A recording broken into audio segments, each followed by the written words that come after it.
Good morning friends. मैं हूं आपका दोस्त Sagar. So I come up with another important question on audit, true and fair view and ensure 5 factors related to true and fair view.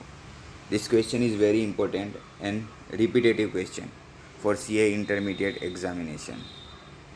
Factors are: assets are neither undervalued or overvalued, no material asset is omitted, charges on assets should be disclosed, material liabilities shall not be omitted, accounting policies followed consistently, all unusual and exceptional items disclosed separately.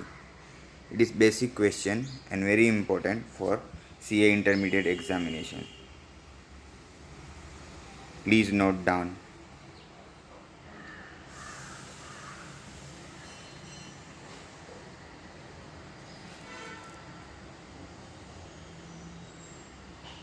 Thank you friends. All the best.